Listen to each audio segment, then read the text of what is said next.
Барлықтарыңызға сәлем, сіздермен Нурикс. Бүгін бізде шынайы өмірден алынған Джордж Форман «Несокрушимый» фильмі. Джордж Форман кедей отбасыда дүниеге келді. Олар тойып тамақ ішпейтін және жақсы киім сатып алуға ақшалары болмады. Джордж мектепке жыртық аяқ киіммен келгенде барлығы оны мазақ етті. Бірақ та бала өз-өзін қорғап білді. Ренжіткен адамдарына жұдырығымен жауап беретін. Джорджды буллит ету жаңа мектепте де тоқтамады. Бұл жолы оны мектепке түскі ассыз келген үшін мазақтайды. Форман бұл жолы да қарап қалмады. Бала өсті, бірақ та төбелеске деген қызығушылығы әлі басылған жоқ. Ол өмірін төбелессіз елестете алмайды. Сондықтан да қиын жағдайларға жиі тап болатын. Кедейлік оны қала көшелерінде ұрлық жасауға итермеледі.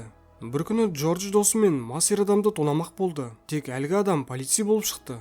Белгіні көре салып, Джордж бен досы қаша жөнелді. Сол кезде арттарынан патрульдік көлік пайда болып, іздеріне түседі.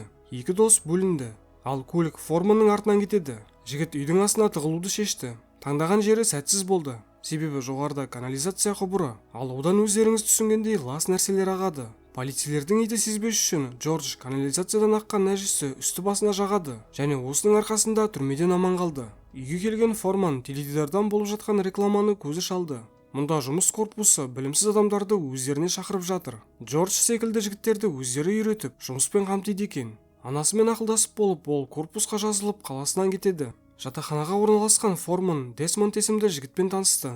Бөтелкеге тәуелді Десмонд нағыз еріншектің өзі еді. Басында Джорджға оның бұл қылығы ұнамады. Соған қарамастан екеуі достасады. Баласының заттарын дайындап жүріп, анасы жаңа кеді салып жіберіпті. Көп ұзамай кеді ұрланды. Жігіт бұған қатты ашулы. Түскі ас кезінде бір жігіт әлгі аяқ киімді киіп келеді. Бұны көрген Форман оны бөлмесіне қуып тығады. Сосын есікті сындырып, кедасын қайтарады. Ұрыны төбеден лақтырмақ болғанда, дер кезінде күзетші келіп тоқтатып алды. Күзетшінің есімі Дог Бродус. Дог оны төбелес ашқан үшін қуып жібере алатын еді, алайда бұны жасамады. Бұрын Бродус рингте бокстасқан, ал қазір талантты жастарды боксқа үйретіп жүр. Дог Джорджда бірдеңе шығар деген оймен өзінің залына келді. Бірінші күн екеніне қарамастан ол Форманды шәкіртінің бірімен рингке шығарды, және тәжірибесіз Джордж оңбай таяқ жейді. Барлығы оған күле бастады. Бұған ашуланған жігіт шығып бара жатып, бар күшімен грушаны ұрады. Форманның соққысына шыдамаған груша құлайды.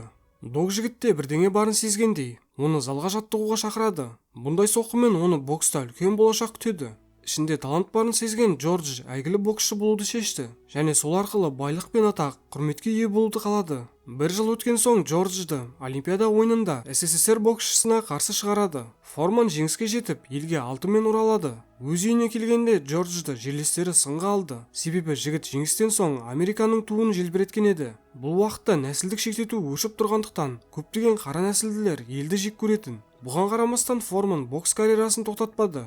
Бір күні ол вокзалда Паула есімді қызбен танысты. Олар бастапқыда сөйлесіп, сосын кездесе бастады. Арада уақыт өткесін үйленеді. Аздан соң Дог Форманды нағыз чемпиондарды өсірген залға келеді. Енді Джорджда жаңа жаттықтырушылар пайда болды. 1973 жылы Форман Джо Фрейзермен шықты. Бұл жекпе-жекте Джордж жеңіске жетіп, бір сәтте жұлдыз болады. Барлығы оның ұлы боксшы болатынына сене бастады. Ал жігіттің өзі болса демалуды жақсы көретін. Вечеринканың бірінде ол бір қызға ғашық болып, түнді бірге өткізеді. Корпуста достасқан Десмонд жанында. Оған Форман өз финанс жұмыстарын тапсырады. Тек бір шартпен, ол үшеуді тоқтатуы керек. Десмонд қуана келісті.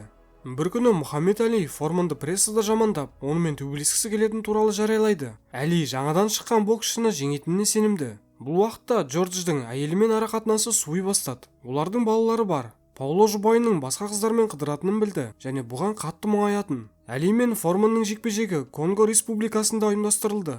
Бұл жер ыссы әрі дымқыл болғандықтан екі боксшыға бірдей дискомфорт туғызды. Джордж келгенде Мұхаммед Али журналистердің алдында ойнатып шоу жасап жүрді. Бірақ Форман оған мән берген жоқ. Рингте Али көбінесе ештеңе істеген жоқ. Ол канатқа жабысып, өзін ұруға рұқсат берді. Бірақ қауіпті жойқын соққыларды қайтарып отырды. Көп ұзамай Форман шаршайды. Бұлай болуына ауа температурасы тікелей әсер етті. Әлидің де күткені осы еді. Ол Джордждың болғанын көріп, бірден әрекетке көшті. Соңында Мұхаммед Али жеңіске жетіп, Форман үйге бос оралады. Осыдан соң оның өмірі қирай бастады. Өзіне деген құрметті қайтару үшін Форман бірнеше адамға қарсы шықты. Бұл жекпе-жекте Али де болды, бірақ Форман оны таңғалдыра алмайды. Жекпе-жектен соң оған әпкесінің ауруханада босанып жатқанын жеткізді. Жағдай қиын, сәбидің өмірі қауіпте. Форман өз ақшасына ең үздік мамандарды жалдағысы келді, алайда бұл құтқарама белгісіз. Сол кезде Джордж Құдайға жалбарынуды шешті. Қуанышқа орай Құдай оны естіді. Бала тірі қалды. Әпкесінде бәрі керемет. Кезекті жекпе-жекте Форман тағы да жеңіліске ұшырайды. Киім ауыстыратын бөлмеде ол есінен танып құлайды.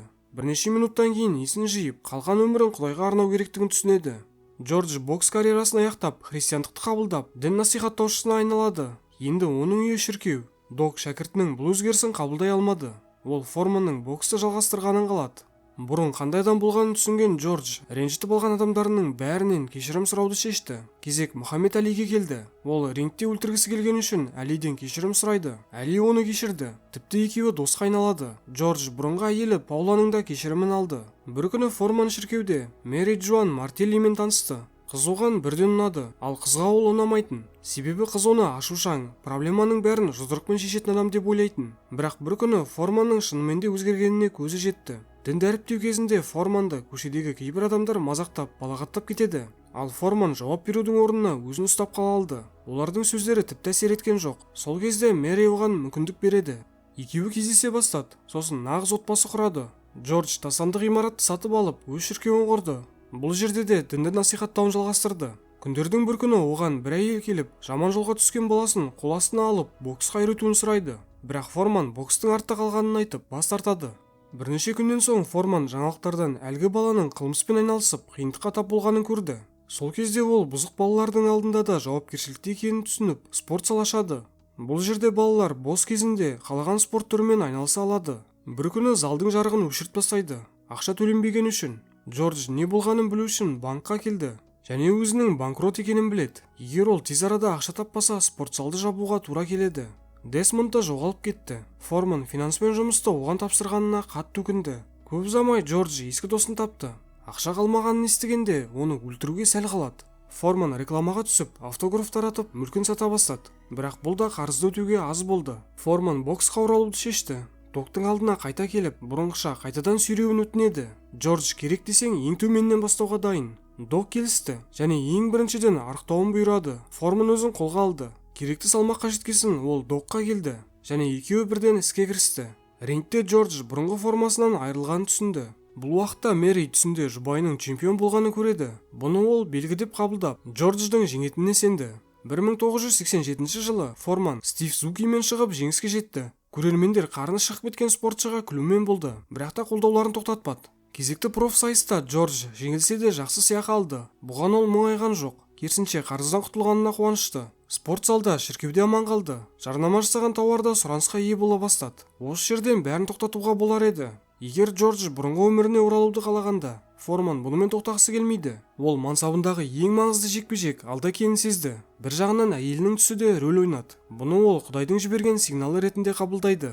Арада уақыт өтіп, Джордж дәл сол кездегі чемпион Майкл Мурормен шықты. Барлығы Мурордың жеңетініне сенді. Ешкім 45-тегі шалға тікпеді. Бірақ Форман өзінікін жасайды. Ол жеңіске жетіп, тренер мен әйелін қуантты.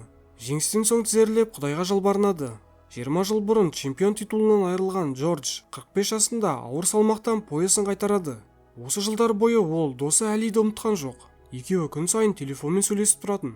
Джордждың 5 баласы бар, және барлығын өз атымен атады. Дәл қазір оның жасы 75-те. Әлі күнге дейін дін дәріптеп, жастарға арналған спорт центрін басқарып отыр. Достар, осымен видео аяқталды. Егер де ұнаса лайк басып, арнаға жазылуды ұмытпаңыздар. Алда қандай киноларды көргіңіз келеді? Комментарийға жаза кетіңіздер. Сіздермен бірге болған Нурикс. Келесі кездескенше.